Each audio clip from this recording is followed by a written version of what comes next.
Surprise news, but was it a surprise to you? I think it's completely out of the blue, given things that are going on and the sort of problems in the team, words you're getting sort of out of Team Verstappen and others. I'm quite sad about it, if I'm honest. I consider Christian a friend, and he's done an incredible job there for 20 years, won an awful lot of races and world championships for drivers and for the team, and he took it from what was the Stewart team through Jaguar, and it was struggling to a massive campus in Milton Keynes and an awful lot of success and a huge trophy cabinet. So, but it's not been difficult to feel in the Formula One paddock and to observe and to hear that things were not particularly rosy. Yeah, do you feel that sort of breakdown in the relationship following that investigation, which of course he always denied, and he was cleared as well by internal and external investigations into that, and it sort of wasn't really repaired off the back of that, and that caused these sort of divisions? I think that's probably part of it. I believe it's probably performance related as well. I don't know. I think it perhaps it makes it more likely that Verstappen's will stay there. I think that became quite personal in, shall we call it, Team Verstappen. So I think there are a number of aspects, but particularly that the car is struggling. Although they've won races this year, of course, they've won races brilliantly this year. So. I'm due to speak to Christian a bit later in the day. I've got a message through to him to say sorry to read that. In fact, I said to him, can we have a chat before I have to go on TV? Because I want to know more about it from his point of view. And he wasn't able to do that. What he did say to me was that no reason was given to him as to why he's been released. So that's the only hard information I have on that. But nothing's forever. Things move on, and Red Bull have already put in place significant changes. Lauren Mekies comes over from Racing Bulls, their junior team, sister team. Alan Permain takes over the reins there. So they very quickly put into place solutions. You mentioned as well, though, you hinted that Max Verstappen obviously looks likely to continue with the team, but what about the future for Verstappen? How does this change things?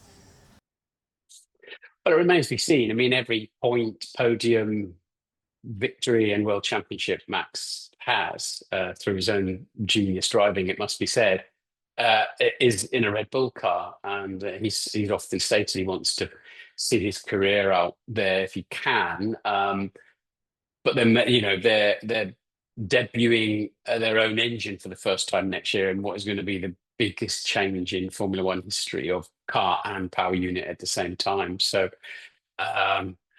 Christian's been in the seat and driving that aspect of the team along completely. So we know that Max has an exit clause based on where he is in the World Championship at the end of this month.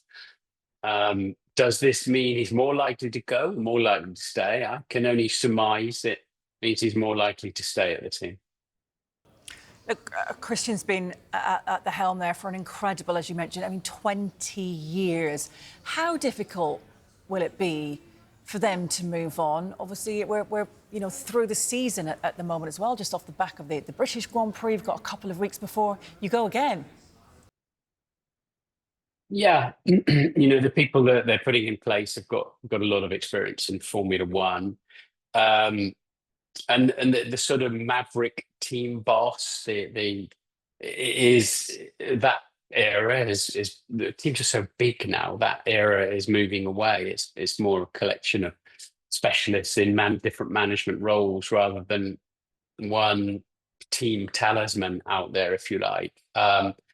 So there's momentum, incredible momentum in these teams. They've got well over 1,000 people making two racing cars to go around the circuit 24 times a year. That's obviously underplaying the incredible complexity of Formula One cars and a Formula One season, but they are. I don't see the team not going to fall over immediately because I said they've got momentum, structures in place, people in place, and we'll see. I mean, this all really, for me, this all goes back to Dietrich Mateschitz dying, the originator, the 49% owner of Red Bull, who started it together with with the Uvidia family, I should say, back in the day, and he was in charge. Nothing happened without Dietrich Mateschitz knowing, signing it off, and he was the absolute leader of that group. And I think since his death and all sorts of other people and structures coming in, you can see where it all started to go wrong, frankly. Could you tell us a little bit more about Laurent Mekies, obviously the new CEO of Red Bull Racing? A lot of experience at Ferrari, in teams at the FIA, and we're seeing this more and more now. I mean, look at the incredible job, for example, Andrea Stella's doing at McLaren as team principal, with James Vowles at Williams, people with a technical background, a team background, sort of in the driving seat of that aspect of, as I said, what's massive organizations now. So Laurent, I think, has done a great job at racing bulls, and clearly they've seen that within the Red Bull group and immediately moved him over. Jonathan Wheatley, who I think would have fancied that job big time, has moved over to Switzerland for the Sauber that becomes Audi team. I think the fact that he fancied that Christian's job perhaps expedited that, may I say. But yeah, so this is what we're seeing now. And then Alain Permain, who's taken over from Laurent Mekies at Racing Bull, huge amount of experience of the operational side of a Formula One team, rather than, as I say, that sort of maverick leader, as it were. Martin, look, we really appreciate you speaking to us. I know you'd have hoped to have spoken to Christian before you joined us as well, so hopefully you do get that chat in, but we really appreciate it. Thank you. Thank you.